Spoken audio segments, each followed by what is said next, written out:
Casado responde a Sánchez que Bildu es el único partido que debe estar en cuarentena, ha ido a abrazarse con ellos en la primera oportunidad que ha tenido.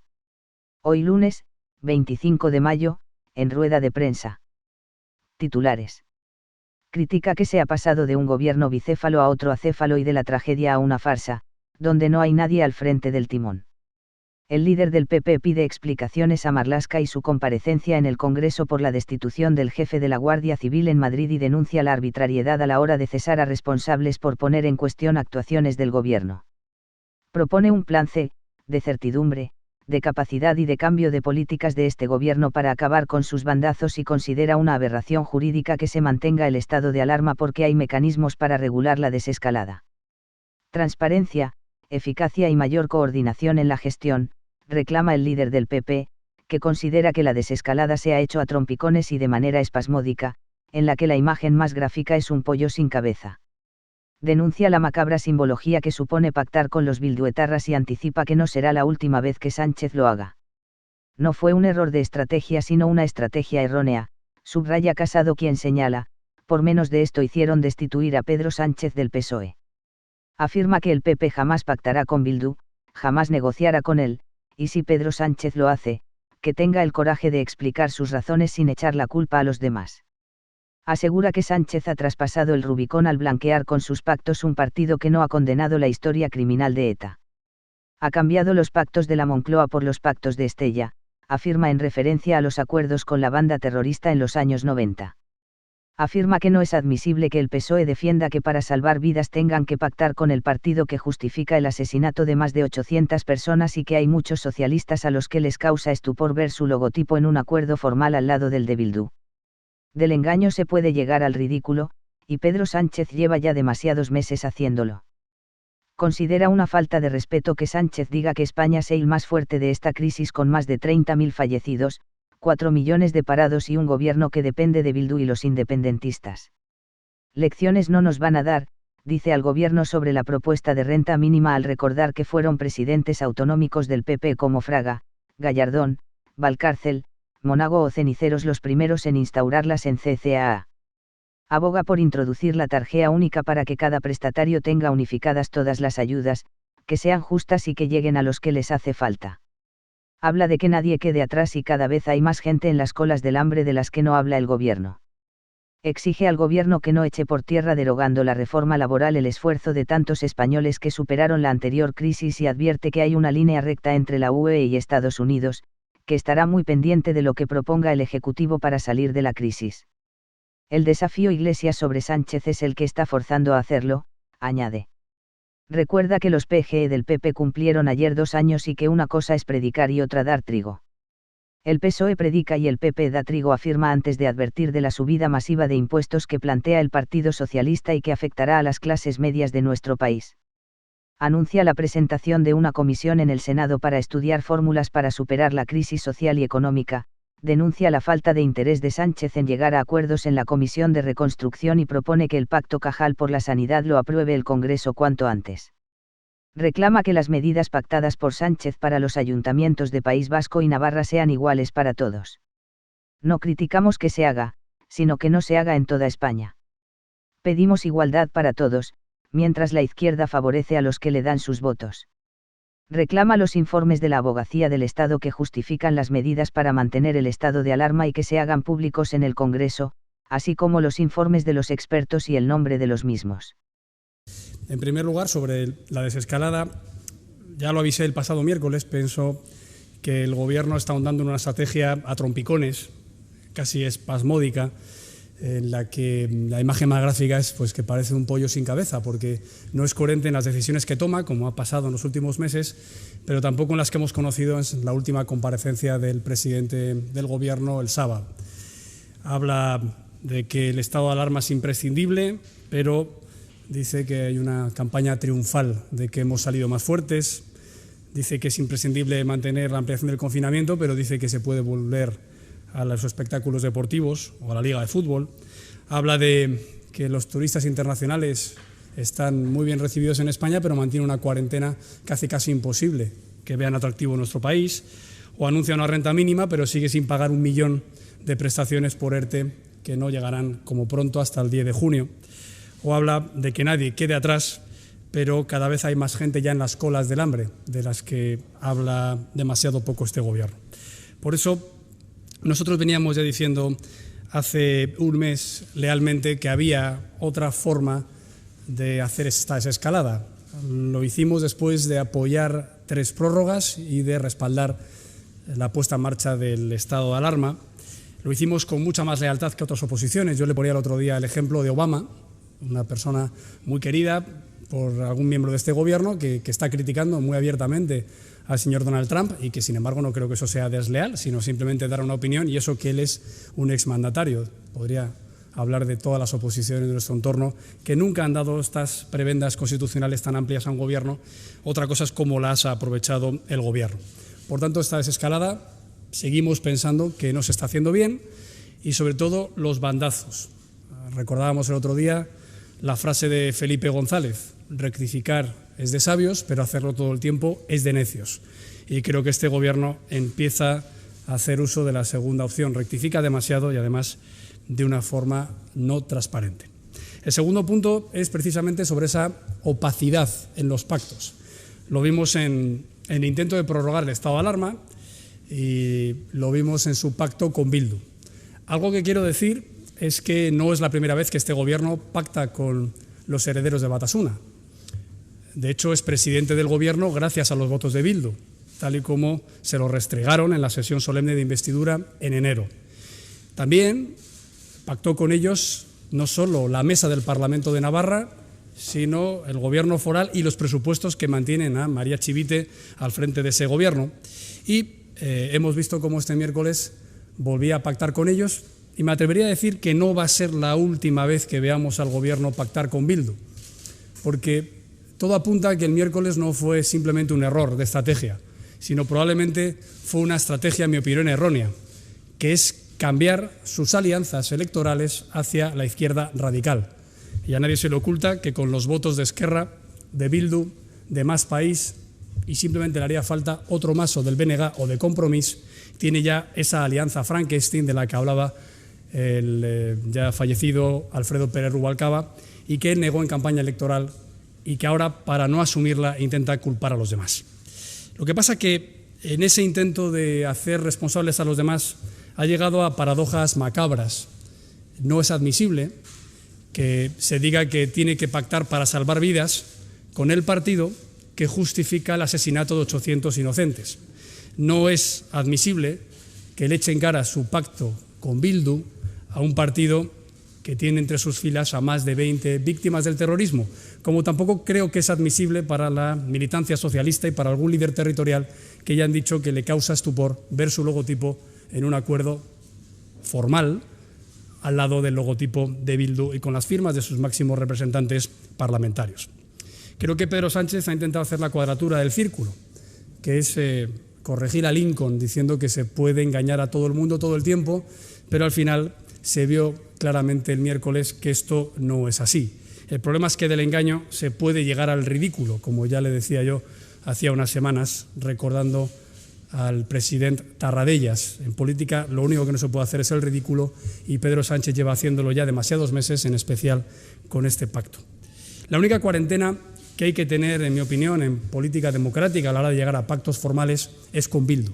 Bildu es el único partido que debe estar en cuarentena a la hora de llegar a acuerdos de Estado, como lo demostró el ataque a la casa, al portal, al hogar de la secretaria general de los socialistas vascos, Idoia Mendia, con pintura roja, llamándola asesina, justo la víspera de estar negociando un acuerdo de esta envergadura. Y creo, y le pido, yo no voy a entrar en sus provocaciones, yo no, él dice que no, pero no hace más que provocar a todo el mundo. Pero creo que hay dos cosas que dijo el sábado que no podemos pasar por alto. Lo primero es que dijo que él no se va a quedar cruzados de brazos, y es verdad. Ha ido a abrazar a Bildu en la primera ocasión que ha tenido la oportunidad de hacerlo. Y lo segundo que dijo es que el Partido Popular abría la espita a los pactos con Bildu. Y esto es otra macabra simbología, porque el partido que justificaba las espitas de bombonas que se detonaban a veces en los vehículos de nuestros compañeros, o en los hogares, o en las tiendas, o en la Kale Borroka, pues es algo que yo, como presidente del Partido Popular, simplemente no puedo tolerar. El Partido Popular jamás pactará con Bildu, jamás negociará con Bildu, y yo le pediría al señor Sánchez que tampoco lo hiciera, pero si lo hace, por lo menos que tenga el coraje de explicar sus razones sin echar la culpa a los demás. Por menos de esto, a Sánchez le hicieron dimitir como secretario general del Partido Socialista. Por tanto, creo que también es bueno que hagamos una reflexión a los votantes y a los dirigentes del Partido Socialista. ¿Quieren que su gobierno dependa de los proetarras que no han condenado 800 asesinatos, secuestros, atentados que han dejado miles de heridos, extorsiones a empresarios, el éxodo de centenares de miles de vascos? Creo que es algo que deberían contestar. Y algo que nos preocupa mucho es el cinismo de este gobierno, porque Pedro Sánchez ha cambiado los pactos de la Moncloa por el pacto de Estella. Ha preferido volver a la mesa en la que se justificaba la historia terrorista de ETA para blanquear a sus herederos políticos. Y creo que eso es algo en lo que ningún partido que gobierne España puede caer. Y sinceramente la culpa no es del Partido Popular. El que se hizo célebre por el no es no, no puede decir que porque el Partido Popular haya apoyado 3 prórrogas del estado de alarma, avisaran la cuarta que nos íbamos a abstener dándole cierto tiempo para aplicar medidas alternativas y finalmente cumpliéramos nuestra palabra públicamente solemnizada en las Cortes Generales votando no a un estado de alarma, evidentemente el del no es no no nos puede hacer responsable a nosotros de estos pactos absolutamente, en mi opinión, injustificables. Y voy por eso al tercer punto, que es la existencia de este plan B o de este plan alternativo del que venimos hablando desde hace un mes. A mí me causa, sinceramente, extrañeza que antes de ayer Sánchez ya haya asumido que el plan B es posible. Y hoy nos madruguemos con toda la prensa nacional hablando de que salimos más fuertes. Por tanto, parece contradictorio tener que tener un estado de alarma, una excepción constitucional, si ya salimos más fuertes según él.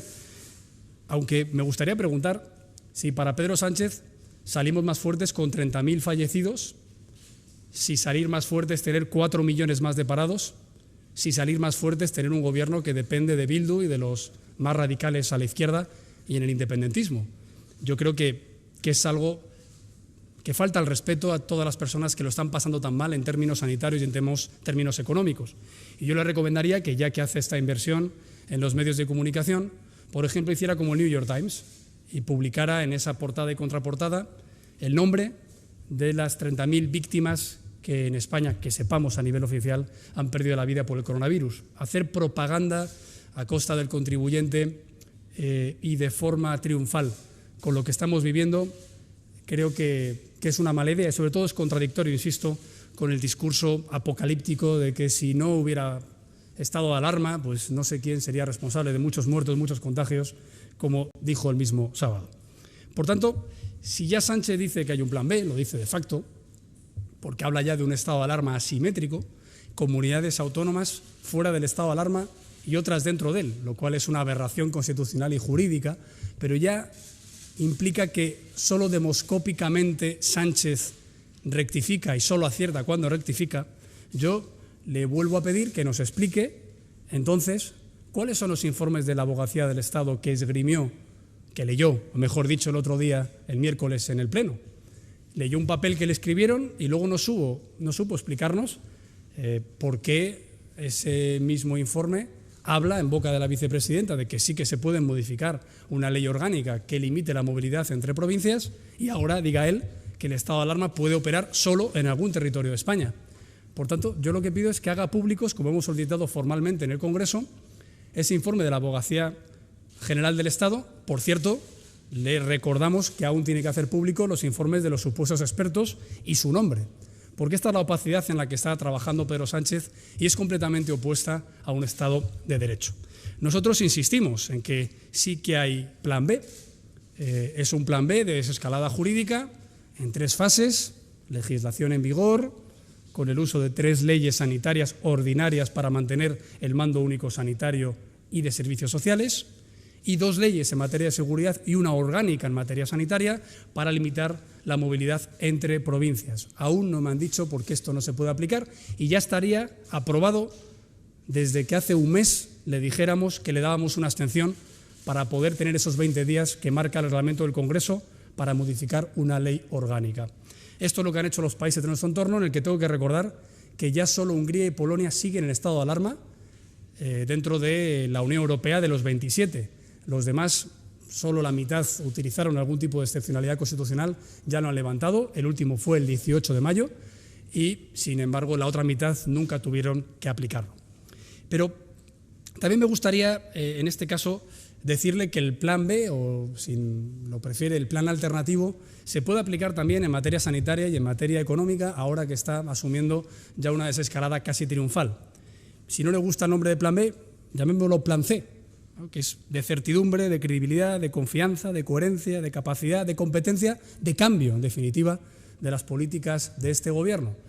Nosotros hemos lanzado ese programa de Activemos España con medidas muy concretas para que la economía no se resienta, para que nadie quede atrás de verdad, con ese pago de los ERTEs, con esa liquidez suficiente, con esas bajadas fiscales, esa reducción de la burocracia, la necesidad de apoyar a los sectores más afectados, pero también en materia sanitaria.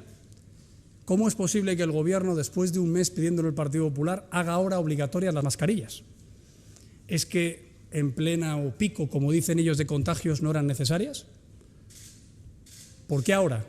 Porque ya se ha desenmascarado, se ha desbrozado la maraña de incompetencias en la adquisición de material y permiten que las farmacias estén abastecidas. Es decir, por la incompetencia de un Gobierno que no ha podido proteger ni a sus sanitarios, no han hecho obligatoria un método de protección que hubiera evitado el 95% de contagios y hubiera permitido que la economía no causara esos estragos en parados. ¿Por qué hace un mes no dijeron, bueno, vamos a empezar a proteger a los mayores, a aislar a los contagiados y todo el mundo, todo el resto, con mascarillas, a trabajar, a la calle, a su vida normal? Si no han conseguido rebatirnos el informe que presentamos aquí hace ya 2 semanas, en el que el 95% de los contagios se evitan con mascarillas y, por tanto, la única razón es su incompetencia para que el suministro fuera suficiente. Lo mismo con los test. Ahora dicen que van a presentar la segunda oleada de la encuesta de seroprevalencia. 2 meses después, 2 CIS electorales después, y van todavía por la segunda de las 3 oleadas de seroprevalencia del mapa epidemiológico nacional. Yo creo que esto verdaderamente es una broma macabra que nosotros tenemos que denunciar. Hay 1,5 millones de test fabricados en España todas las semanas. Por tanto, si se quiere desconfinar a la población de forma efectiva, incluso ahora, hay que seguir haciendo un esfuerzo a la hora de ver si con ese solo 5% de contagiados, por tanto, de una inmunidad grupal muy baja, podemos ahora estar en ese triunfalismo de salimos más fuertes sin ni siquiera volver a hacer test bien organizados y de forma masiva. Y me gustaría también decir algo claro respecto a la labor que este plan alternativo Activemos España tiene con los órganos parlamentarios. Nosotros propusimos a Pedro Sánchez crear una comisión parlamentaria de recuperación, que ellos quisieron llamar reconstrucción. Pensamos que España no está destruida, pero no vamos a entrar en disquisiciones terminológicas. Lo que estamos viendo es que Pedro Sánchez no le da ninguna importancia a esta comisión. El plan de desescalada no lo ha aprobado en esta comisión. Las medidas, tanto en material de protección como en test, tampoco se han llevado a esta comisión. Y por las comparecencias que están anunciando, sinceramente vemos que tampoco tiene mucho interés de que se llegue a ningún pacto. Nosotros sí. Y por eso recordamos que hemos planteado un pacto de Estado por la sanidad, la industria sanitaria, la atención a los mayores y la investigación en España, el plan Cajal, que esperamos que pueda ver la luz en el Congreso de los Diputados cuanto antes. Y hoy hemos aprobado en el Comité de Dirección otra propuesta, y es que en el Senado se constituya otra comisión entre todos los grupos políticos para poder estudiar en términos de competencias autonómicas cómo se puede superar esta crisis social y económica. Son las comunidades autónomas las que tienen la competencia de la renta mínima, son ellas las que tienen que fortalecer el sistema sanitario, la atención a los mayores, son las que pueden administrar los fondos del BEI en su ayuda directa a las empresas, tal y como hace su presupuesto ya regional. Son ellas las que podrían también ayudar a desbloquear los servicios del SEPE con los fondos del SURE directamente a los españoles que tengan alguna prestación por ERTE. Y por eso lo que pedimos es que en el Senado se haga esta comisión de estudio y que tenga cuanto antes un desarrollo, esperamos que eficaz. Y el último punto que quería hablar es de las cuestiones económicas que han basado estos bandazos del Gobierno. La primera es la reforma laboral. Pedro Sánchez antes de ayer volvió a decir que su programa le fuerza a derogar la reforma laboral. Esto es un mensaje muy nítido. Por tanto, no mentía Bildu, no mentía Podemos cuando decía pactus sunt servanda. Los pactos se tienen que cumplir. Es verdad que para Sánchez no hay ninguna firma, ningún lacre, ni ningún notario que le haga cumplir sus pactos. Pero en este caso, yo creo que es el desafío de su propio vicepresidente el que le está forzando a hacerlo. Y el pacto que han planteado es derogar la reforma que permitió a España salir de la gravísima recesión del año 2008, 2009, 2010 y 2011, y la reforma que permitió crear 3 millones de empleos, que es lo que nos permitió bajar la tasa de desempleo de los 26 puntos a los 14 actuales. Y yo creo que eso es gravísimo, sobre todo es un mensaje terrible para los empleadores, autónomos, empresarios, emprendedores, para los trabajadores por cuenta ajena, para nuestros socios europeos y también para los organismos internacionales. Siguiendo la frase de la vicepresidenta Calvo, aquí hay una línea recta entre Frankfurt y el Banco Central Europeo, con Bruselas y la Comisión Europea, y Washington y el FMI, que van a estar muy pendientes de lo que este Gobierno plantee en cuanto a sus propuestas laborales, financieras y macroeconómicas para salir de la crisis. Y por eso yo lo que le pido al señor Sánchez es que no eche por tierra el esfuerzo de tantos millones de españoles que superaron la anterior crisis y que ahora se tienen que enfrentar a esta nueva. Además de la reforma laboral, tengo que decir que hay un abandono absoluto a los sectores más afectados. Yo me he reunido en las últimas semanas con el sector turístico, el sector de la hostelería, el sector de la automoción, el sector de la ganadería y la agricultura, el sector del textil el pasado viernes, el sector biotecnológico la pasada semana, y lo que están diciendo es que el Gobierno no se ocupa de ellos. Ya hemos visto incluso la enganchada que están teniendo con Francia a la hora de desconfiar de las medidas y los bandazos de este Gobierno en materia turística. Por eso yo creo que es importante que se vuelva al diálogo social y que se haga de forma responsable, no con el programa económico de Podemos, que ya hemos visto que arruinó a otros países. En cuanto a las propuestas macroeconómicas, tenemos que recordar que los presupuestos generales del Partido Popular cumplieron 2 años ayer desde que fueron enviados al Senado, después de su aprobación en el Congreso. Y hay que recordar que una cosa es predicar y otra dar trigo. El PSOE predica, el PP da trigo, hace políticas presupuestarias responsables. Las últimas que siguen en vigor aumentaban las pensiones un 3,7%, la educación un 3%, la sanidad un 3,9%, la dependencia un 3,4%, los servicios sociales un 4,3%, las infraestructuras un 12,7%, las políticas activas de empleo un 3,9%, la cultura un 4,4% o el salario de los funcionarios un 1,75%. Bueno, esto es lo que nosotros planteábamos cuando gobernábamos.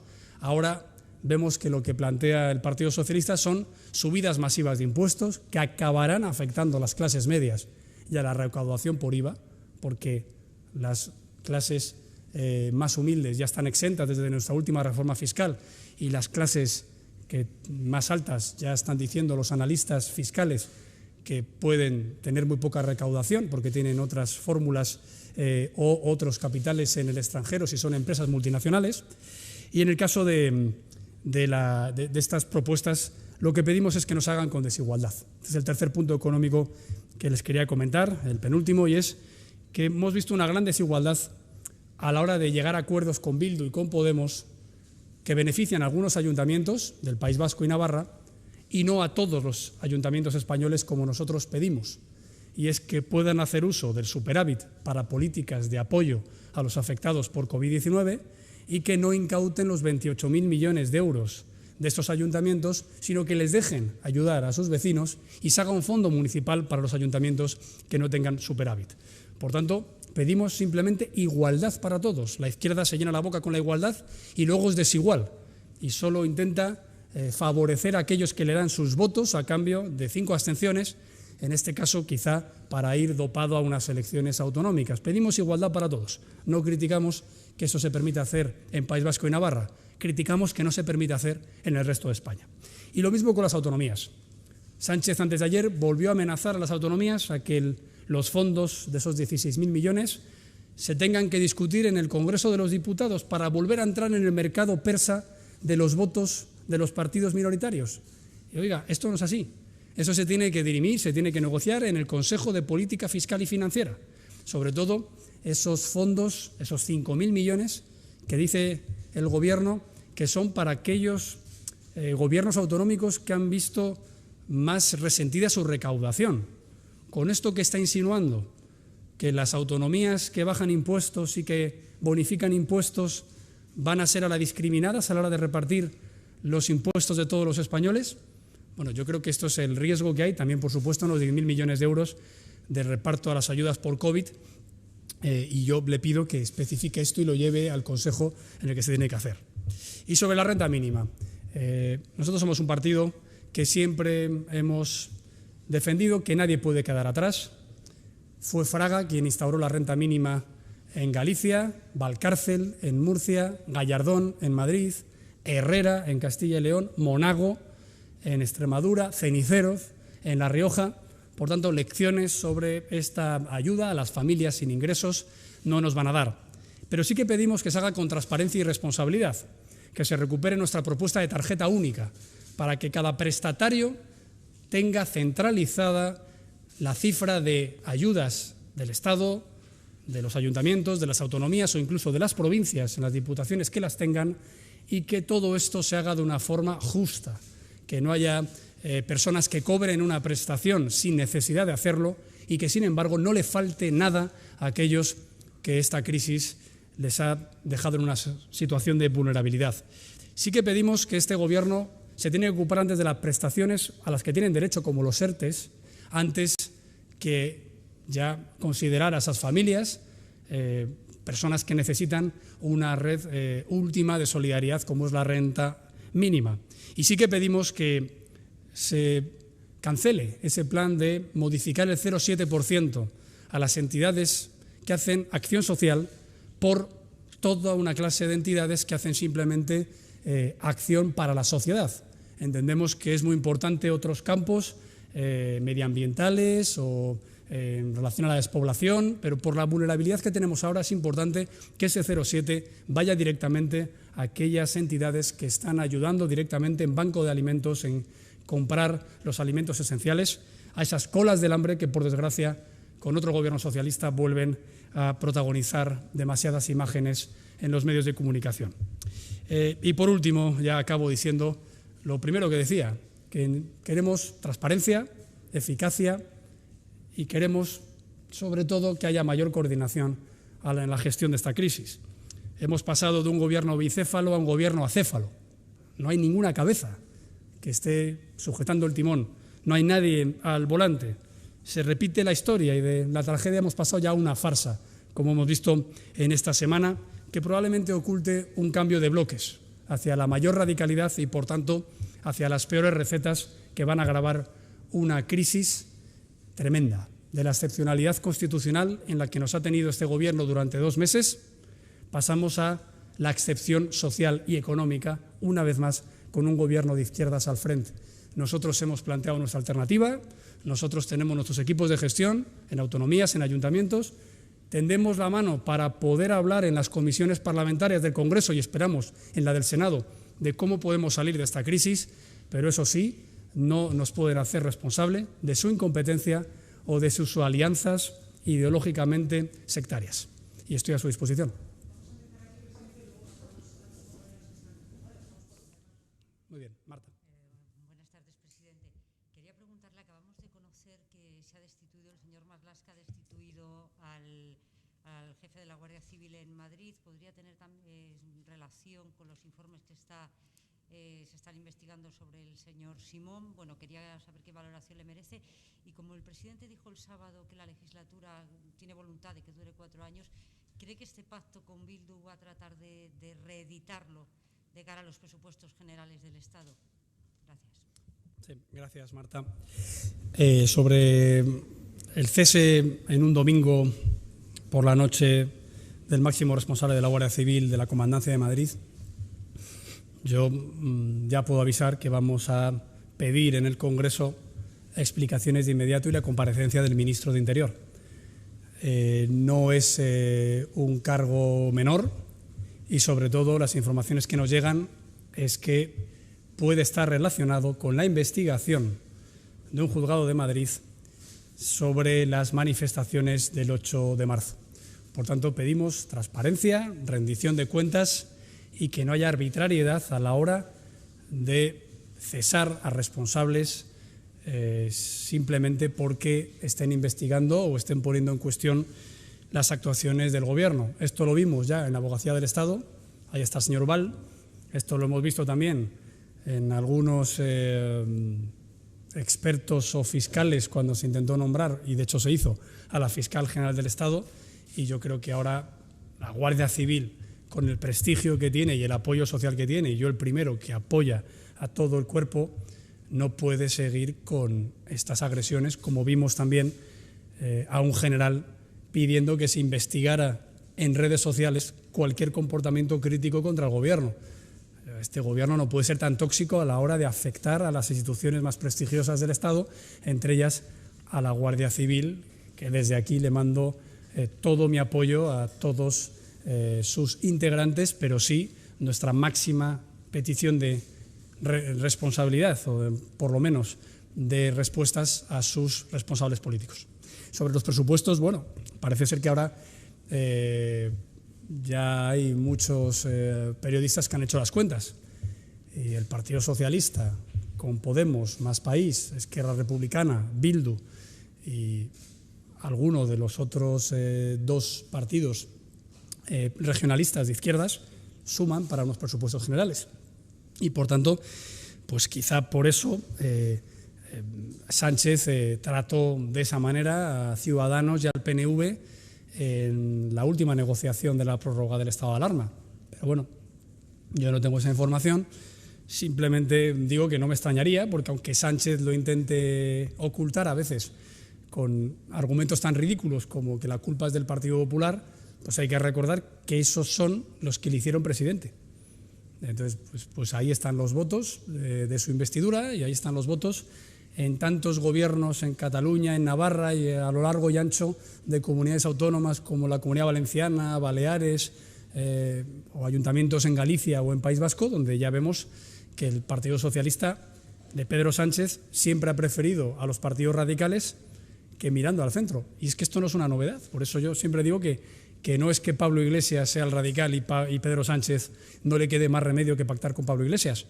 Él pactó con Pablo Iglesias porque quiso y lo intentó en el 19, en el 18 y en el 16, y él está pactando con los partidos nacionalistas que defienden lo que él defiende en la Declaración de Granada, en la Declaración de Barcelona o en sus propias primarias, y es la plurinacionalidad, es la ruptura del candado de la Constitución del 78 y es la nación de naciones. Por tanto, bueno, pues yo ya llevo mucho tiempo sin creer a Sánchez. Espero que los españoles ya le tengan calado después del espectáculo de esa semana. Sí, vamos por aquí, Carmen. Sí, señor Casado, dice que levantar el estado de alarma de forma asimétrica en unas comunidades sí y en otras no es una aberración constitucional y jurídica. ¿Nos podría explicar por qué? Y sobre todo porque en la reunión ningún presidente puso ningún problema, incluso el señor Feijóo se prestó a ser el primero el 7 de junio. Gracias. Sí.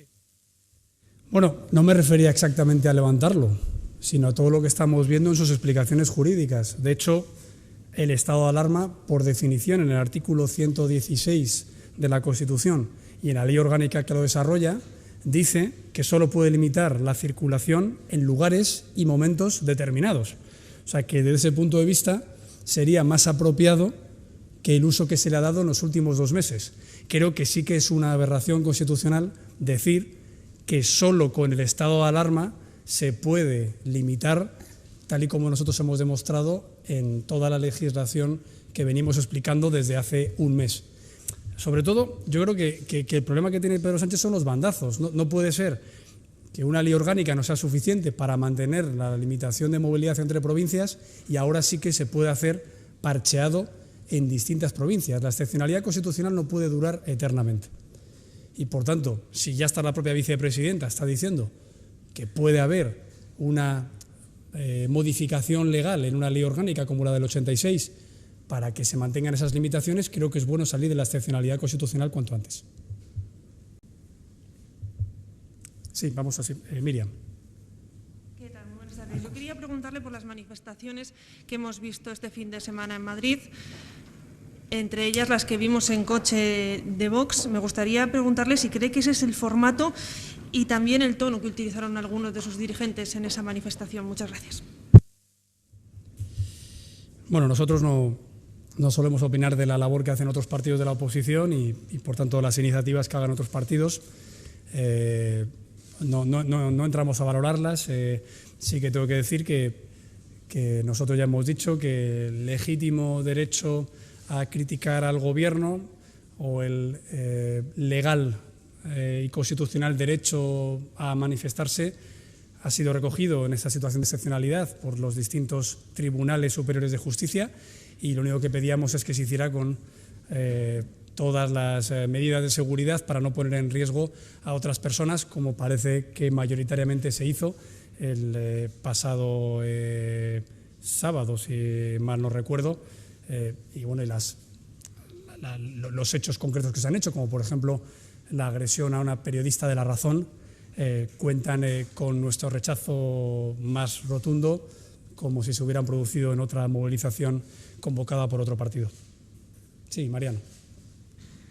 Buenas tardes. Quería saber primero si usted ve, como el señor Sánchez, que hay legislatura de gobierno para estos 4 años, es decir, que se va a agotar el tiempo de mandato. Y por otro lado, en Ciudadanos están queriendo tantear al señor Feijóo para las elecciones del 12 de julio de nuevo. Yo quería saber si es una puerta que está cerrada ya o se plantea todavía que se pueda llegar a algún tipo de acuerdo en Galicia ante las elecciones. Gracias. Bueno, sobre si hay legislatura o hay gobierno para 4 años es algo que bueno, pues iremos viendo y sinceramente la pregunta sería ¿a qué coste? ¿No? Si la legislatura de Pedro Sánchez depende de las prebendas que se les dé a los partidos independentistas y a los batasunos, pues no sé yo si España merece ese tipo de alianzas políticas, pero en todo caso nosotros lo que estamos haciendo es hacer nuestra labor de oposición, decir lo que el Gobierno consideramos que no está haciendo bien y por otro lado, ser propositivos, planteando una alternativa que pensamos que es la que es más eficaz en la lucha contra esta pandemia en términos sanitarios y en la recesión que ha conllevado en términos económicos, además de la desescalada jurídica.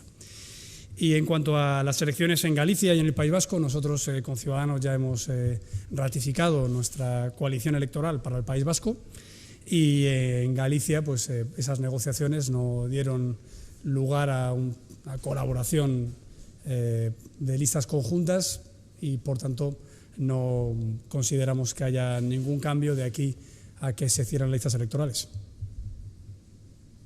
Sí. Hola, muy buenas, señor Casado. Quería una aclaración sobre el tema del el estado de alarma que propone ahora Sánchez asimétrico. Entonces, ¿el PP considera que está bien, que está mal? ¿En algún momento han contactado con ustedes para ver si hay algún tipo de acuerdo? Porque tendría que votarse, según el calendario de estos días, la semana que viene.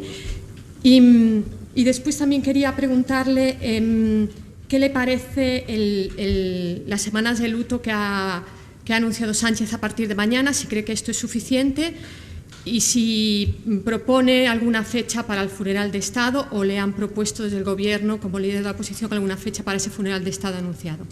Gracias. Muchas gracias. Bueno, sobre el estado de alarma, insisto, es que nosotros pensamos que el estado de alarma es perfectamente sustituible por otros mecanismos legales que permitan salir de una excepcionalidad constitucional que ya ha durado, en nuestra opinión, un mes de más. Las medidas excepcionales en la Constitución tenían sentido para evitar el colapso en las urgencias, pero luego hay que intentar volver a nuestro ordenamiento jurídico ordinario. Por tanto, ni lo vemos durante esta semana de forma indiscriminada, ni lo vemos de forma arbitraria y parcial, dependiendo de lo que digan unos expertos, por cierto, que ni conocemos sus nombres ni conocemos las actas de sus reuniones. Por tanto, ya el colmo es que también para una decisión de qué territorio está bajo una excepcionalidad constitucional, ya el colmo es que también se puede hacer o por órdenes ministeriales o por el criterio de unos expertos que ni siquiera publican sus nombres. Entonces, en este caso, nosotros ya hemos dicho que se puede salir de esta excepcionalidad y el Gobierno no ha llegado a justificar que esto no es posible. Sobre las fechas sobre el funeral de Estado, no nos han consultado. Simplemente tengo que recordar que yo se lo pedí hace exactamente un mes y medio en una sesión parlamentaria, igual que le propuse que se decretara ya el luto nacional, que yo no sé por qué no se ha hecho hasta ahora, si era simplemente un símbolo para reconocer el sacrificio de tantas familias que ni siquiera se podían haber despedido de sus seres queridos. En este caso, pues Sánchez, como siempre, acierta cuando rectifica y lo hace mal y tarde. Pero en todo caso parece que esto tiene una consideración más demoscópica que otra cosa. Al principio decía que esto era demagógico, que no había que jugar con las víctimas. Luego ya me imagino que a tenor de las encuestas dijo que se haría cuando conviniera y ha convenido para usarlo como un globo sonda, como una cortina de humo para tapar el escándalo de lo de Bildu. Bueno, pues este es Pedro Sánchez. Y el otro tema sobre los acuerdos... no. Bueno, tengo que decir que Sánchez solo me ha consultado para una prórroga del estado de alarma, que fue la penúltima. Las anteriores yo me he enterado por la prensa. Bueno, siempre me he enterado por la prensa de que lo quiere pedir, pero nunca me pidió que apoyara una prórroga del estado de alarma, solo me informaba por teléfono después de anunciarlo en rueda de prensa, salvo la cuarta. En la quinta ya ni me llamaron y por tanto ahora seguro que no me llaman, pero vamos, insisto que yo, lo de las llamadas de Sánchez o si me mira o no me mira en el escaño, es que lo dejo más para personalidades, en fin, más de su estilo. A mí, sinceramente, lo que a mí se me reconozca o se me deje reconocer a los españoles les da igual. Me pagan para intentar mejorar su vida, es en lo que está el Partido Popular, y las demás conductas narcisistas pues las dejamos para el resto. Si quiere llamar, que llame, si quiere mirar, que mire, pero que gobierne bien y que deje de sumir a España en este caos que causa tantos parados y que ha impedido evitar tantos contagios. Sí, seguimos por ahí. Buenas tardes. Yo quería preguntarle por la información que publica el diario La Razón, que dice que el ministro Illa ya conocía el riesgo del virus en enero, nada más llegar al cargo, y que ya le indicaron las pautas que debía seguir. Gracias. Sí, yo creo que es una información que consideramos que va en la línea de lo que ya conocíamos hasta ahora, que son las distintas alertas e informaciones que el Gobierno recibió sobre el peligro, el riesgo que corrían las personas que participaran de manifestaciones o de concentraciones, y que el Gobierno, por motivos, en nuestra opinión, ideológicos, no atendió. Es más, ocultó. Y por eso pues, se está investigando la posible responsabilidad del Gobierno en las concentraciones del 8 de marzo, y yo por eso le he dicho que tampoco le hacía falta la aprobación del estado de alarma para haberlas prohibido, porque sin estado de alarma prohibió las reuniones de más de 1000 personas, los vuelos con Italia, los acontecimientos deportivos y los acontecimientos culturales. Por tanto, veo que el señor Illa ocultó esta información, como lo hizo el señor Simón, y como lo hizo el propio gabinete del señor Sánchez, porque el Centro Nacional de Seguridad Nacional también tenía esas alertas y el propio Ministerio de Sanidad provenientes de la Organización Mundial de la Salud y la Comisión Europea. Sí. Sí, hola, buenas tardes. Usted le ha pedido a Pedro Sánchez que tenga coraje para que explique ese pacto de PSOE Unidas Podemos con Bildu, pero el presidente insiste, y lo ha vuelto a hacer hoy en la Comisión Permanente del PSOE, en responsabilizarle de que tuvieran que sacarlo con el resto de partidos, la prórroga del estado de alarma, por el bien de la salud de todos. Esa es la primera. Y la segunda, en las concentraciones del sábado, usted se ha referido a una agresión a un cámara de La Razón, pero también hubo acosos a periodistas de Televisión Española. Entiendo que también los condena, igual que el señalamiento a periodistas por parte de Vox y de Pablo Echenique. Gracias. Sí, por supuesto. No sabía que había habido intimidaciones a periodistas de Televisión Española y por supuesto tienen toda mi condena. Yo creo que los medios de comunicación también han sido un sector esencial a la hora de informar durante las restricciones de movilidad y así desde el Partido Popular lo hemos reconocido en todo momento. Y respecto a que Pedro Sánchez responsabilice al Partido Popular de sus alianzas con Bildu, pues creo que ya he contestado, es algo ridículo, pero sobre todo de muy mal gusto, porque este partido tiene demasiadas víctimas del terrorismo y sobre todo tiene cierto pudor a la hora de haber observado lo que ha hecho Pedro Sánchez tanto en Navarra como en su investidura con este partido. Y, por cierto, a lo largo de su historia, porque para Zapatero Eguiguren Otegi era un hombre de paz y parece ser ahora el señor vicepresidente del Gobierno, Pablo Iglesias, pues ETA es quien mejor supo ver la utilidad para ir contra el sistema del 78. Y estas declaraciones creo que son terribles y que no se entenderían en ningún otro país del mundo que hubiera sufrido un zarpazo terrorista como el que desgraciadamente ha sufrido España con el terrorismo etarra. Sí. Sí, buenas tardes, señor Casado. Ha dicho antes que no va a ser la última vez que veamos al Gobierno pactar con Bildu. Yo le pregunto si tiene esa convicción, cómo de difíciles ve ahora o si ve como descartables los pactos de Estado con el Partido Socialista mientras no rompa con Bildu. Pienso, por ejemplo, en la economía, en educación o incluso en el apartado laboral, si es que se presta al Gobierno a no derogar del todo la reforma laboral, ¿no? Si lo ve eso descartable o no. Y luego una matización, antes ha dicho que sobre la manifestación de Vox, que la mayoría había cumplido la medida de seguridad. Yo le quiero preguntar si es suficiente para usted que lo cumpla la mayoría y si cree que en el 8M se cumplieron las medidas por entonces vigentes de forma mayoritaria o qué distinción hace entre ambas. Gracias. Sí, vamos a ver, yo creo que va a volver a pactar con Bildu porque ha pactado muchas veces con Bildu, pero vamos, que entró en el territorio de la opinión, ¿no? Y yo creo que un pacto con membrete, con logotipo, con firma de los portavoces, pues es un acuerdo formal, no es que Bildu se sume a la bajada de un impuesto. O sea, una cosa es las leyes en las que hayan podido coincidir y otra cosa es cuando hay una negociación explícita, formal, para recabar esos apoyos, que por cierto es lo que Otegi ha venido diciendo, que ellos iban a ser decisivos en este gobierno y que eso iba a tener contrapartidas, y es lo mismo que dijo la señora Ozpurúa en la propia investidura. Después de unas declaraciones muy desafortunadas sobre las víctimas del terrorismo y la jefatura del Estado, que ustedes recordarán que no nos sentaron nada bien. Por tanto, bueno, yo lo que digo es que Pedro Sánchez ya ha cruzado el Rubicón, ya ha homologado a Bildu como un partido con el que se puede llegar a acuerdos de investidura, a acuerdos presupuestarios y acuerdos de gobernabilidad en comunidades autónomas y ayuntamientos.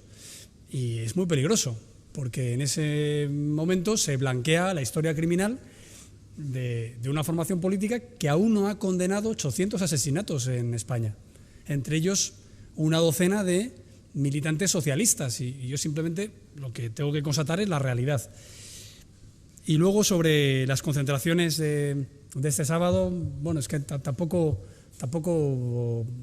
sé las condiciones en las que se hicieron. Vamos, yo he opinado a la pregunta porque es lo que he visto en los medios de comunicación, pero yo no he estado ahí y lo que se ha dicho es que la protección de mascarillas se empleó, pero vamos, yo no soy quien para dar cuenta de una concentración, una manifestación que yo no he convocado y sí que puedo decir que en el 8 de marzo esa protección no existió, más que, bueno, se vieron 4 o 5 mascarillas en la cabecera, pero más que nada es que el centro de alarmas del gobierno decía que se podía uno manifestar perfectamente. Entonces, eso es una diferenciación que lo puedo aplicar a esto o a cualquiera de los paseos que se den a partir de ahora o de las reuniones que se puedan convocar, como la que estamos teniendo ahora mismo nosotros. Aquí estamos cumpliendo con las normas que el gobierno dicta, a veces sin transparencia y sin tener el nombre de los que lo decretan, pero creo que mayoritariamente la sociedad española se ha comportado de forma ejemplar. Y de algo tengo que avisar, y es que nosotros no vamos a tolerar que el gobierno haga responsable a los ciudadanos de sus propios errores. El error del gobierno ha sido ocultar la información hasta que el 14 de marzo decretó las medidas de confinamiento, las medidas de distanciamiento social. Esa es su responsabilidad.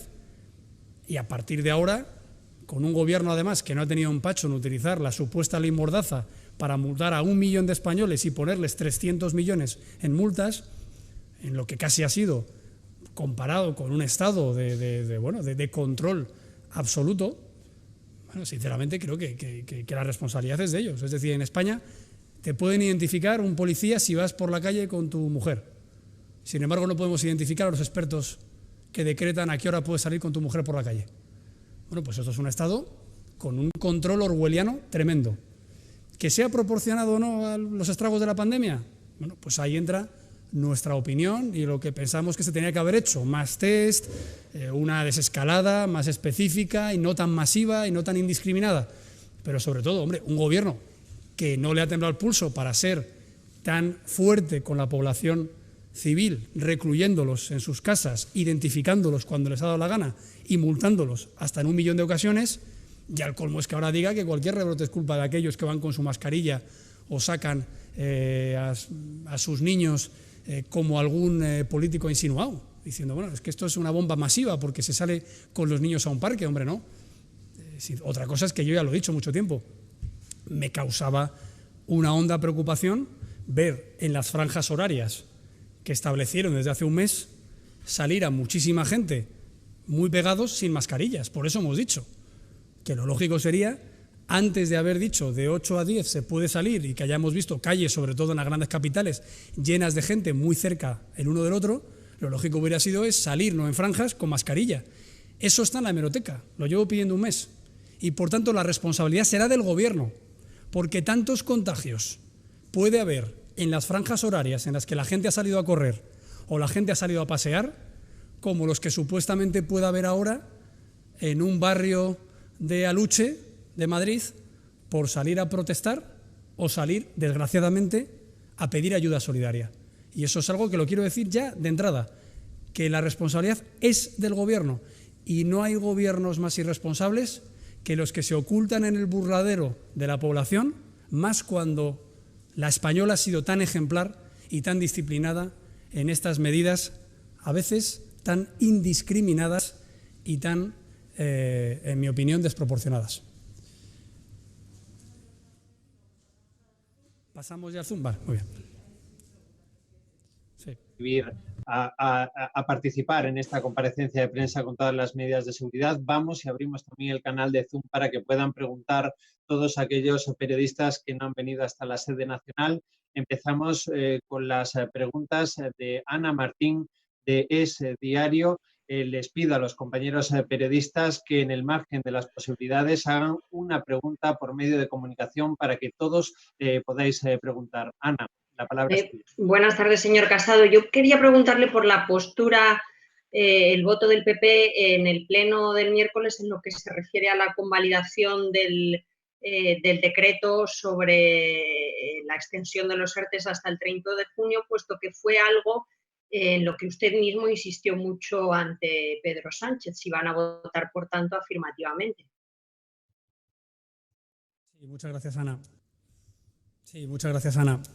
Nosotros hemos pedido que los ERTE se extiendan hasta fin de año en aquellos colectivos en los que no va a ser posible reanudar la actividad, pero consideramos que es positivo y además está enmarcado en el diálogo social que se amplíen al menos hasta finales de junio. Por tanto, en el debate parlamentario y en la tramitación, que ya anuncio que solicitaremos como proyecto de ley, pediremos la ampliación hasta fin de año en esos sectores en los que va a ser imposible que por junio tengan ya la posibilidad de reanudar los ingresos que permitan mantener las plantillas.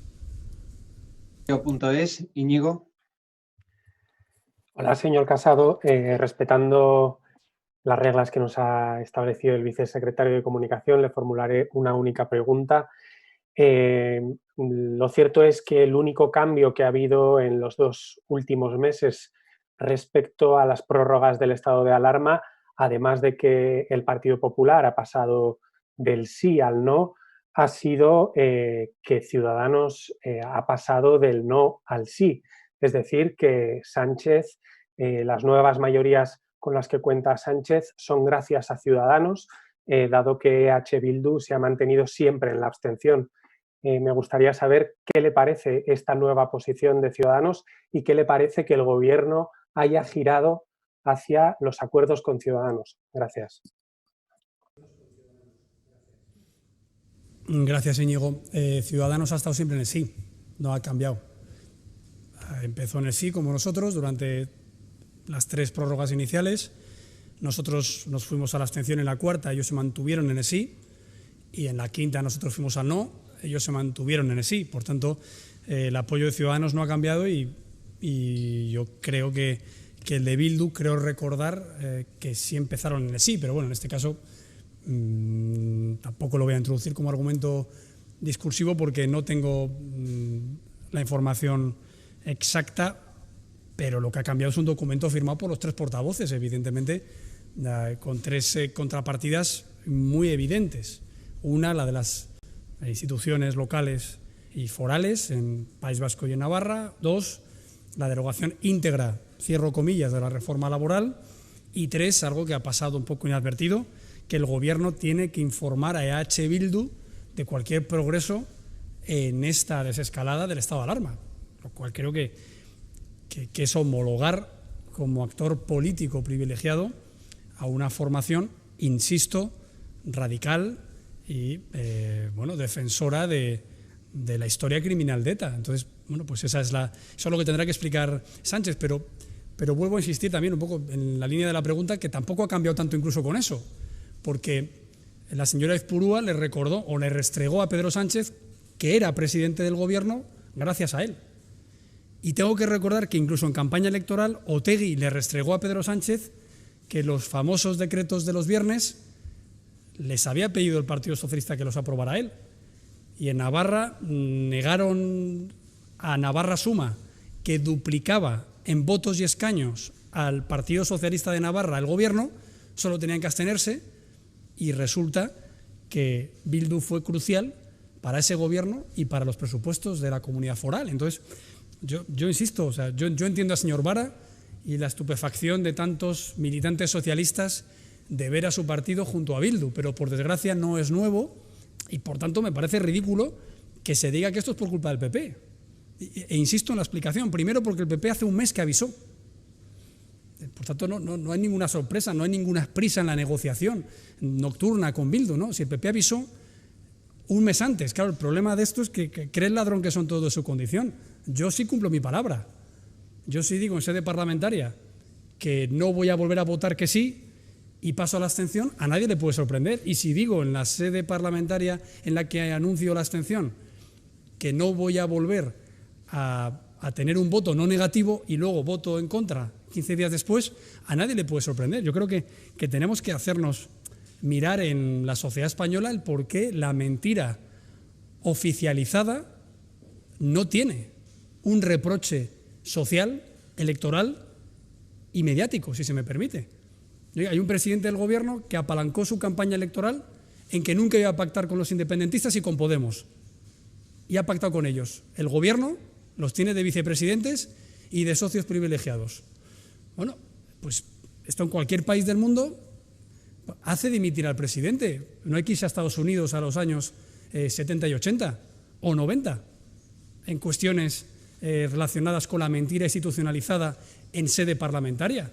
Ha habido 2 procesos de impeachment en Estados Unidos por mentiras a este nivel. Entonces, yo lo único que pido es que al menos encima no se nos haga responsables a los que decimos la verdad. Yo sí he dicho la verdad. Nunca pactaríamos con independentistas y nunca pactaremos con un gobierno que tiene como vicepresidente a un partido comunista como es Podemos. Y por tanto ni somos responsables de la investidura de Sánchez, ni somos, en la que solo se nos pidió apoyar ya un pacto en el que Pablo Iglesias era vicepresidente, ni somos responsables en Navarra, que hasta UPN le dijo a la señora Chivite que se podría analizar la fórmula de quién encabezaba el gobierno foral, ni somos responsables en la prórroga del estado de alarma.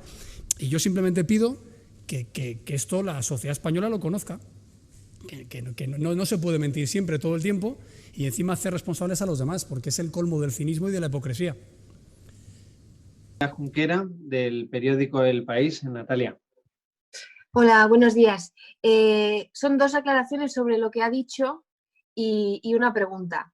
Ha habido un momento en el que ha hablado de, relacionado con las multas, comparado con un estado de control absoluto. ¿A qué se refiere con control absoluto? O sea, ¿con qué tipo de estado nos está comparando? ¿Usted no habría puesto multas por incumplir el estado de alarma? Y luego otra aclaración sobre lo que ha dicho del luto nacional y del homenaje a las víctimas. Me ha parecido entender que hablaba de consideraciones demoscópicas y un intento de tapar el escándalo con Bildu para justificar la intención del presidente de convocar ahora ese homenaje. ¿Ha sido así? ¿Cree que Sánchez decreta luto nacional y un homenaje a las víctimas por las encuestas? Gracias. Sí, sobre el tema de las multas lo que pido es coherencia. O sea, un partido que lleva 4 años denostando la ley de seguridad ciudadana, llamada por ellos Mordaza, que la utiliza en 1 millón de ocasiones para multar a los españoles, pues simplemente yo lo que pido es coherencia. Yo no estoy diciendo que no pueda usar una ley en vigor, pero sinceramente me molesta la hipocresía institucionalizada de este gobierno. En cuanto a que sea un estado de control absoluto, hombre, parece evidente. Jamás en España se había decretado un toque de queda a cierta hora, jamás en España, en la historia democrática me estoy refiriendo. No sé si en el 23F, en esa noche, hubo restricciones, me imagino que no a través de cauces legales, sino directamente decretadas por la autoridad democrática competente. Pero en este caso lo que estamos viendo es que ha habido un esfuerzo tremendo por parte de los españoles que han cumplido con unas restricciones, insisto, durísimas, y, en mi opinión, en el último mes, desproporcionadas, porque se podía haber hecho una desescalada como otros países en los que se ha ido dando mucha más libertad de movimientos, con protección de mascarillas, con test masivos y con unos servicios sociales y sanitarios mucho más focalizados a las personas contagiadas y vulnerables por ser mayores o enfermos. Y esto no es nuevo, lo llevo diciendo demasiado tiempo. Entonces, si la pregunta es, ¿considera el Partido Popular que desde hace un mes podía haber habido medidas de control mucho más específicas y no indiscriminadas? La respuesta es sí, y esto lo he dicho en sede parlamentaria y en muchísimas ruedas de prensa. Pero yo creo que nadie duda que el estado de control ha sido absoluto, y eso es una afirmación objetiva que yo he apoyado el primer mes con el estado de las UCIs al borde del colapso y que legítimamente como oposición he dejado de apoyar cuando pensamos que ya se podía aliviar esas medidas. Por cierto, coincidiendo con Pedro Sánchez, que pedía ir a tomar un vermú, o que se podía ir a tomar un vermú, en la misma sesión parlamentaria en la que decía que si no se mantenía el estado de alarma, esto iba a ser prácticamente el averno. Entonces yo pido solo coherencia, y cada uno que se haga responsable de su hemeroteca. La mía es abultada durante estos 2 meses y verán que, por lo menos, no ha sido incoherente. Y sobre el tema del luto, vuelvo a la hemeroteca. Cuando en sede parlamentaria yo le pido luto nacional, ¿qué es lo que me dice la portavoz socialista? Que estoy usando a las víctimas para hacer política. Oiga, eso a mí me duele mucho porque todos hemos tenido víctimas en esta pandemia. Y ya vieron ustedes cómo me puse yo de firme a la hora de decir que no le toleraba ni que el PP usara a las víctimas por pedir luto nacional, ni que el PP arrojara piedras contra los sanitarios, y lo dice un familiar de 6 médicos y 3 enfermeras. Y así se lo dije a la señora Lastra. Por tanto, vuelvan a la hemeroteca. Es el Partido Socialista el que veía desproporcionado y no justificado el luto nacional.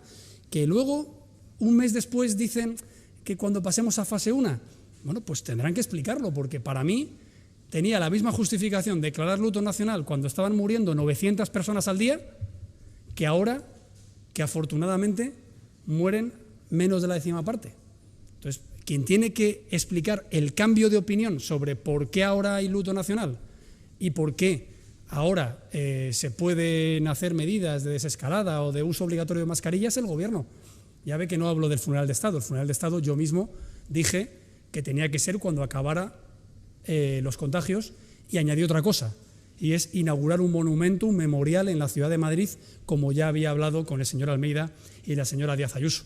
Pero de verdad que yo les agradezco mucho la labor que hacen, y a todos los medios de comunicación, para preguntar sobre la coherencia que cada partido tenemos en nuestras declaraciones, y creo que sería bueno también que el Gobierno, en vez de reformular las preguntas o decirles cómo tienen que preguntar, si es posible, le respondiera alguna. A mí no he tenido la suerte de que me responda a nada.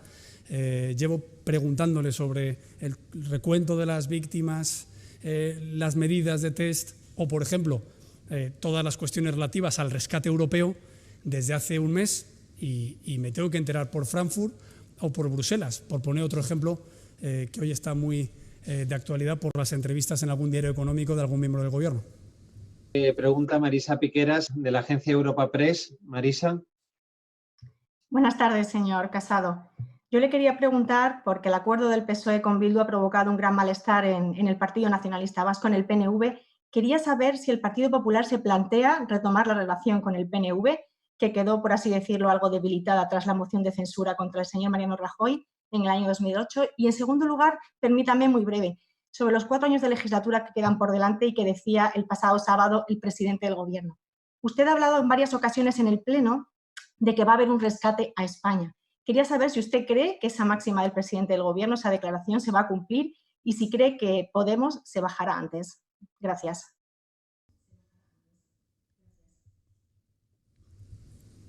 Sí, muchas gracias.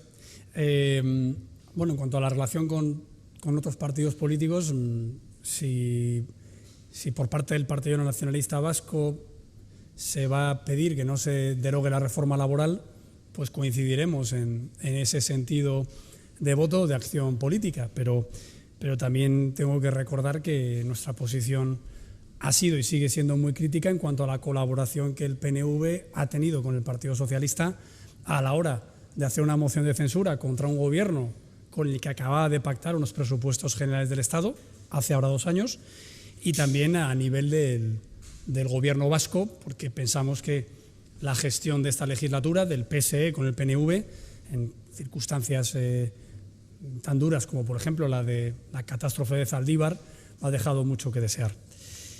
Sobre la duración de la legislatura, y Marisa lo que planteaba era, en concreto, cómo puede condicionarla un rescate europeo. Bueno, yo creo que España ya está recibiendo muchísima liquidez del BCE, hasta 120.000 millones de euros, como se ha sabido. Va a recibir, previsiblemente, de los fondos del SURE, que ya han pedido, más de 10.000 millones. De los fondos del BEI puede recibir más o menos el doble de eso, más de 20.000 millones de euros. Y la pregunta es si España va a acudir al MEDE, como parece que la vicepresidenta económica dijo que podía ser, ¿no? Bueno, pues ese mecanismo del MEDE ya es una fórmula que conlleva condicionalidad. Es verdad que cualquier préstamo ya es condicional, para cuando lo prorrogas, lo amplías o lo impagas, en caso de que así sea. Pero en el caso del MEDE, el statement deja muy claro, aunque no haya una condicionalidad expresa durante este año en todo el gasto finalista para la reconstrucción del ámbito sanitario, el propio mecanismo conlleva, por definición, el cumplimiento de las reglas de estabilidad presupuestaria y de responsabilidad que todo Estado miembro tiene que cumplir cuando acude a este tipo de mecanismos. Es decir, es una condicionalidad per se, aunque no se haga en un MOU específica, como sí que se obligó a Zapatero pactar, por ejemplo, en el decreto Trichet, cuando esa condicionalidad venía, por cierto, de otro pilar de la Troika, es decir, del BCE. En este caso sí que tengo que hacer referencia al informe que hemos conocido de la Comisión Europea, en la que dejan muy claro que hay que hacer reformas.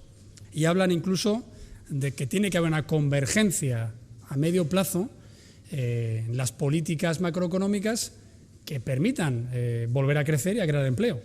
Y eso es lo que nosotros estamos diciendo. O sea, no puede ser que esto sea pan para hoy y hambre para mañana. No puede ser que las medidas o las ayudas europeas que recibe el gobierno se usen de forma puntual y que, sin embargo, la recaudación siga cayendo, la destrucción de empleo haga que el coste de las prestaciones por desempleo siga creciendo y que el interés de la deuda siga creciendo. Para entendernos, y se lo dije también al señor Sánchez en la última sesión parlamentaria, si el gobierno ya dice que hay un 10 de caída de la economía y del déficit público, por cierto superado ya por el BCE y por otros organismos, y el año que viene nos enteramos por la Comisión Europea que el déficit puede seguir en el 6,7, esa diferencia, sobre todo en los 4 puntos de déficit estructural que tiene nuestro país, hace que la reducción del gasto público pueda superar los 40.000 millones de euros. Y eso es algo que en un presupuesto tan social como el español, en el que el 80% de las partidas corresponden a los intereses de la deuda, que no se pueden tocar por la Constitución y que, por desgracia, puede que crezcan por mucho que el BCE compre deuda y haga que la prima de riesgo no suba. Otra partida son las prestaciones por desempleo, que por desgracia van a subir, ya no digo en su cuantía individualizada, sino en su partida global. Y hay otras dos que son el sueldo de los funcionarios y las pensiones. El riesgo de que se repita lo que hace 10 años hizo Zapatero, que es que le cuesten los estragos de la crisis económica negada y oculta a los pensionistas y a los funcionarios, es un riesgo que nosotros ya estamos avisando y le pedimos al gobierno que lo explique, para que no pase como hace 10 años, que Zapatero lo negó durante un año casi y luego nos llamaba patriotas de hojalata. Esto es como Sánchez. Nosotros lo denunciamos, lo avisamos, pedimos transparencia, nos lo niega, nos dice que somos catastrofistas. O sea, ¿se acuerdan ustedes de lo de profetas de la catástrofe y catástrofes de profeta? Bueno, pues esto pasaba hace 10 años. El debate Solbes-Pizarro, hace 10 años. ¿Qué pasó luego? Bueno, pues que teníamos razón. Y no es porque queramos tener razón, todo lo contrario. Ahora es posible evitar el rescate. Pero si se hace un plan económico de choque eficaz, haciendo que las empresas no quiebren, haciendo que haya una flexibilidad y competitividad en el tejido productivo, reduciendo costes fiscales, burocráticos y laborales que permitan que vuelva la inversión internacional, que permitan que volvamos a exportar, que los sectores productivos de la automoción, del turismo, los sectores industriales, los que más valor añadido tienen y que pueden incluso compensar la balanza por cuenta corriente, se reactiven. Si eso no se hace dentro de unos meses, pues volveremos otra vez a ver al señor Sánchez diciendo que es que somos muy malos porque no mutualizamos el coste del rescate y estamos avisando con meses de anticipación y ojalá nos equivoquemos, pero por desgracia nuestros avisos se cumplieron en el 96 y en el 2011 y lo que no queremos es que por tercera vez el Partido Socialista nos lleve a una recesión que acaben pagando las clases medias trabajadoras, los pensionistas y los funcionarios. Es el turno de Pilar Santos del periódico. Pilar. ¿Qué tal? Buenas tardes, presidente. Siguiendo con este asunto, Sánchez avisó el sábado a la oposición de que no tiene que ver en el COVID una oportunidad para derrocar al gobierno, dijo el presidente, sugiriendo de alguna manera que ustedes pudieran caer, repetir aquella frase que Montoro le dijo a Ana Oramas en el 2010, de que caiga España, que ya la levantaremos nosotros. Querría saber cómo ve usted esta sugerencia y esta sospecha del presidente del gobierno. Gracias. Bueno, le vuelve a traicionar el subconsciente, de verdad. O sea, Pedro Sánchez piensa que todos los demás somos como él, ¿no? Permítame el refranero español, lo del ladrón y su condición. No, por supuesto, en este caso simplemente como refrán. que quede muy claro, no somos así. El presidente actual del Gobierno llegó al poder por una moción de censura con todos los que querían destruir España a cambio de una mesa por la independencia, a cambio de homologar a Bildu como interlocutor, manipulando unas sentencias judiciales con voto particular y recurridas que, por cierto, no tenían ninguna responsabilidad el Gobierno que sufrió la moción de censura y que además, otra vez con su cinismo habitual, no se ha aplicado cuando hemos conocido la sentencia de los ERTES, que sí que tiene responsabilidad el Gobierno actual, puesto que hay 3 ministros que eran consejeros de Chávez y Griñán, el señor Planas, la señora Calvo y la señora Montero, ni más ni menos que la vicepresidenta y la portavoz del Gobierno. Por tanto, por la misma vara de medir de Pedro Sánchez, este Gobierno ya tenía que haber sido censurado. Entonces, yo sinceramente, nosotros no estamos en eso. Y si estuviéramos en eso, no habríamos aprobado 3 prórrogas del estado de alarma, ni hubiéramos tendido nuestra mano para una comisión parlamentaria de recuperación del tejido sanitario productivo, y no estaríamos dando propuestas de una desescalada jurídica, estaríamos diciendo no es no, como él, y no a todo. O sea, no hemos podido ser más constructivos, por mucho que ellos mientan todo el tiempo.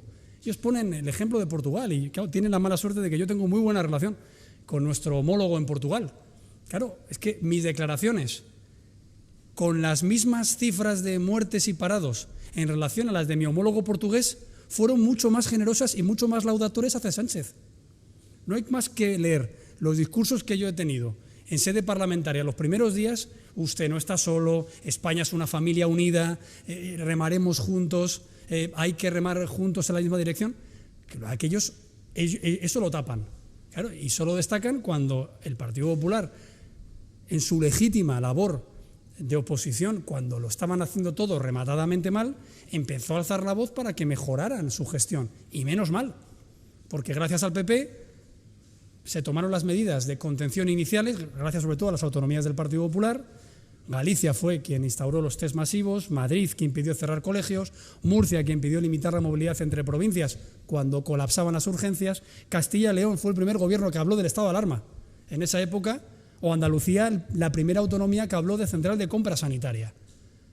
Y nosotros fuimos los primeros que dijimos que había que actuar ya el 9 de marzo, 5 días antes de que se cayeran del caballo camino a Damasco y tomaran ya la decisión de decretar el estado de alarma. Y luego hemos ido haciendo pues lo correspondiente. Cuando hemos visto que las cifras mejoraban, hemos pedido actuar como los países europeos, que actuaron más rápido, con rotundidad, con contundencia, pero luego también fueron desconfinando, segmentando, protegiendo de forma por edades o por colectivos antes que el Gobierno. Y por eso los estragos económicos fueron menores, desconfinando antes con protección suficiente, y por eso los estragos sanitarios eran menores cuando tuvieron un plan de choque mucho más temprano. Y lo siento, pero no es una cuestión de derrocar al Gobierno, es una cuestión de evitar más muertes, más contagios y más parados. Y es mi obligación. A mí me pagan para servir a los españoles, y como mejor puedo servir a los españoles es diciendo lo que creo que es mejor para protegerles. La podemos ver, pero creo que no se escucha. Nuria Vega, de la agencia Colpisa. Nuria, la palabra es tuya. Hola a todos, ¿qué tal? Sí, yo tenía una aclaración y rápida y una pregunta. La aclaración, porque no he entendido del todo sobre la salida asimétrica del estado de alarma, no sobre el estado de alarma, sino sobre la asimetría, si considera que es una aberración jurídica o si podría tener base legal. Y luego la pregunta, quería saber si el PP es partidario de que la desescalada se acelere. O sea, de manera que una comunidad, provincia o área pueda estar menos de 14 días en una fase para concluir antes de lo previsto la transición. Gracias. Sí, se lo contesté también antes a Carmen, vuelvo a insistir. Lo que en mi opinión es una aberración jurídica es que se mantenga el estado de alarma cuando ahora, sin un colapso de las urgencias previsible, hay mecanismos jurídicos ordinarios y orgánicos para regular esta desescalada. Lo vuelvo a decir, o sea, llevamos un mes pensando que ya no es necesario el estado de alarma. pero no lo pienso yo, lo piensan los más prestigiosos constitucionalistas de España, que lo han publicado en todos los periódicos prácticamente que veo aquí presentes, desde Manuel Aragón, pasando a Consuelo Madrigal, pasando por de la Cuadra, es decir, es algo evidente ya que todo el mundo, menos los supuestos informes de la Abogacía del Estado, lleva diciendo desde hace semanas. Y por tanto, para mí sí es una aberración decir que puede reiniciarse la Liga, pero que los españoles tenemos que seguir en la excepcionalidad legal de que sea el Gobierno el que dicta sobre nuestras libertades y derechos. Y el otro día se lo decía Sánchez, desafiante me decía, ¿y usted puede decir, señor Casado, qué derechos según usted se recuperarían? Pues todos, porque los derechos son de los españoles, no son del Gobierno. Y la excepcionalidad que le da para limitar algunos de ellos tiene que ser puntual y lo más ordinaria posible, tal y como ya han solicitado tanto la Comisión Europea como el Consejo Europeo, como la OMS y cualquier organismo internacional. Entonces, claro, lo que no puede ser es que para el señor Sánchez es muy peligroso lo que hacen Polonia y Hungría, y sin embargo, cuando el Gobierno de España también está siendo observado por las instituciones comunitarias, resulta que nosotros somos los alarmistas. Entonces, insisto de nuevo, consideramos que tenemos que estar fuera de la excepcionalidad constitucional ya. Y dicho eso, dentro de la legislación ordinaria puede haber una desescalada dependiendo de las circunstancias sanitarias de las distintas provincias, autonomías o áreas sanitarias en España. Por supuesto. Y eso forma parte de nuestra alternativa a la desescalada desde el principio. Cuando nosotros hablábamos incluso de que las leyes ordinarias permiten graduar la limitación de movilidad de forma más específica, tal y como yo expuse en el Congreso de los Diputados, precisamente se refería a eso. El estado de alarma, ya no digo sobrepasando su tipo constitucional, permite limitar en espacios y lugares determinados esa movilidad. Y eso no es lo que está haciendo el Gobierno. Lo ha interpretado de forma amplia, asimilándose más a un estado de excepción, que por cierto está tasado en 60 días en la Constitución española. Por eso pensamos que la legislación en vigor, tanto las 4 leyes sanitarias como la Ley de Protección Civil, como la Ley de Seguridad Nacional, permiten ir adecuando las circunstancias tal y como su articulado dicta, y ofrecíamos además la posibilidad de que si hubiera que modificar algunos de esos artículos, en concreto el artículo 3 de la Ley Orgánica 3/86 de medidas especiales en materia de salud pública, el Partido Popular estaba dispuesto a hacerlo. Pero claro, lo dijimos hace un mes. Nos contestaron que casi mejor después de verano. Claro, era muy sospechoso que querían llegar a verano sin control parlamentario y sin recuperar las libertades y derechos públicos de los españoles. Presidente, la primera de ellas la efectúa Miriam Fernández, de la agencia Servimedia. Miriam. Hola, buenas tardes, señor Casado. Yo quería preguntarle si piensa que el Gobierno sucumbirá a la exigencia de Esquerra Republicana de Cataluña de poner fecha a esa mesa de negociación con la Generalitat para lograr su abstención quizás en una sexta prórroga del estado de alarma, o si cree que ya esa sexta prórroga es algo que no es factible para el Gobierno. Muchas gracias. Bueno, no me cabe la menor duda de que Pedro Sánchez va a aceptar la mesa a favor de la independencia en Cataluña, más que nada porque la constituyó él en el Palacio de la Moncloa. Entonces, vuelvo un poco al territorio de la hemeroteca, de lo coherente y de lo objetivo, no hago juicio de valor. Pedro Sánchez defiende la plurinacionalidad, Pedro Sánchez defiende la nación de naciones, hasta 8 ha contado el señor Iceta, según él, y por tanto Pedro Sánchez defiende la mesa de partidos que él mismo instauró. Estamos simplemente en cuándo la van a recuperar.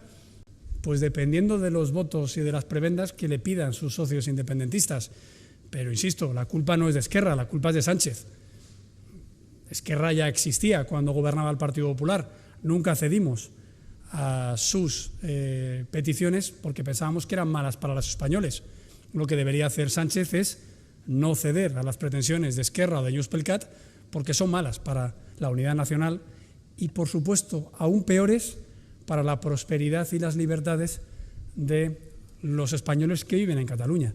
Y es lo que estamos defendiendo. No hay mejor marco de convivencia que la Constitución que el Estado de las autonomías y no hay mayor grado de descentralización que la que permite la actual configuración administrativa del Reino de España. Creo que Miriam ha quedado contestado, ¿no? Era solo sobre RC. Sí. Pues vamos con la última de las preguntas. Verónica Muñoz, Radio Nacional de España.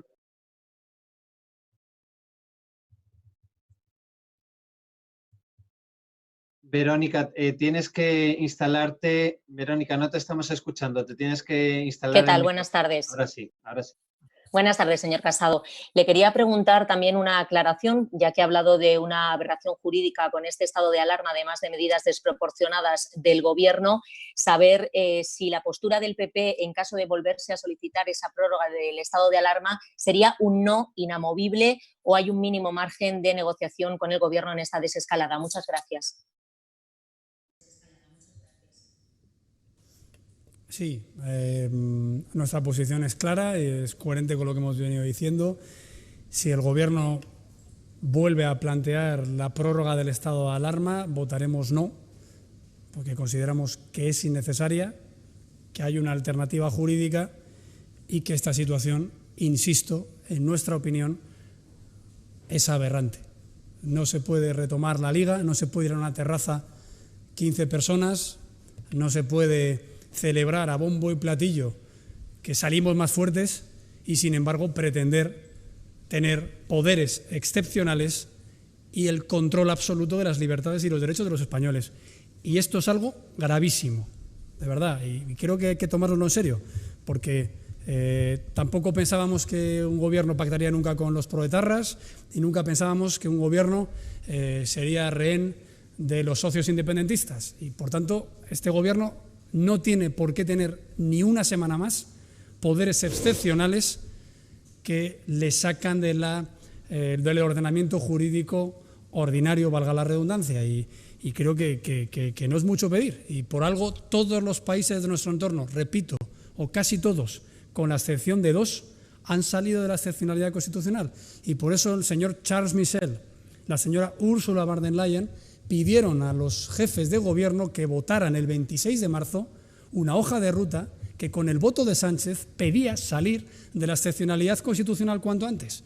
Y si pensamos que da igual y que total, pues qué más da un estado de alarma que una ley orgánica o una orden ministerial o una ley ordinaria, pues estaremos yendo contra la esencia de la democracia, que es limitar lo mínimo posible los derechos y libertades de los ciudadanos, y mucho menos cuando hay alternativas legales que ya he explicado en demasiadas ocasiones y no les quiero aburrir más. Periodistas, damos por concluida esta comparecencia de prensa, dando las gracias a los medios de comunicación que han participado en la misma. Muchísimas gracias a todos.